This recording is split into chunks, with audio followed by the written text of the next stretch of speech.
নমস্কার বন্ধুরা, রন্ধনে রান্নাঘরে আমি অপর্ণা। আজকে আমি বানাবো পেঁপে দিয়ে প্লাস্টিক চাটনি। তো চলুন বানিয়ে ফেলি পেঁপে দিয়ে প্লাস্টিক চাটনি।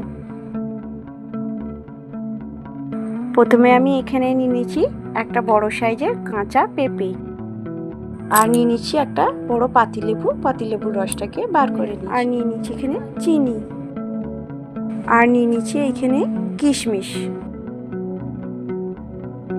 প্রথমে কাঁচা পেঁপেটাকে ভালো করে ধুয়ে খোলাগুলো ছাড়িয়ে নিয়েছি, আর নিয়ে এরকম পাতলা পাতলা করে পেঁপেগুলোকে কেটে নিয়েছি।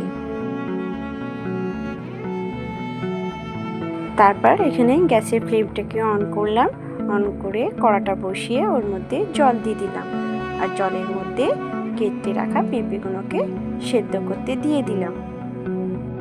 আর এখানে দিয়ে দেবো 1 চামচ নুনটাকে ভালোভাবে পেঁপের মধ্যে মিশিয়ে দিয়ে এবার পেঁপেটাকে চাপা দিয়ে কিছুক্ষণ সেদ্ধ হতে দিয়ে দেবো।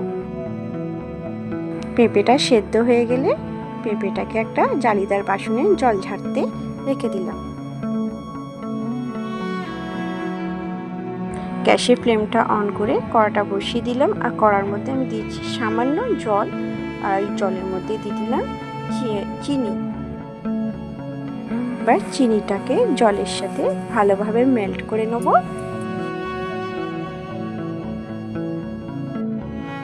চিনিটা দেখতেই পাচ্ছেন ভালোভাবে মেল্ট হয়ে গেছে। এবার এখানে আমি অ্যাড করে দেবো সেদ্ধ করে রাখা পেঁপেগুলোকে চিনির মধ্যে দিয়ে ভালোভাবে চিনিটাকে পেঁপের সাথে মিক্স করে নেব।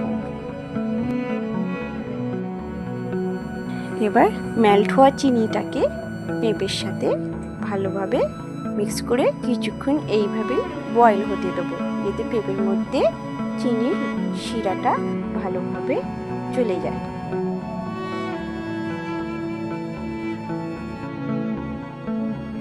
চিনির শিরাটা পেঁপের সাথে ভালোভাবেই মিক্স হয়ে গেছে। এবার আমি এখানে অ্যাড করে দেবো কিশমিশ। এবার কিশমিশগুলো পেঁপের মধ্যে দিয়ে দেবো।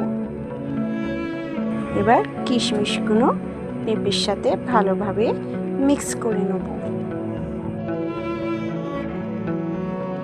কিশমিশটা দিয়েও 2 থেকে 3 মিনিট বয়েল করে নেব। বয়েল করে এবার এখানে গ্যাসের ফ্লেমটাকে অফ করে দেবো। এখানে গ্যাসের ফ্লেমটা অফ করে পেঁপের চাটনিটাকে কিছুক্ষণ ঠান্ডা হতে দেবো।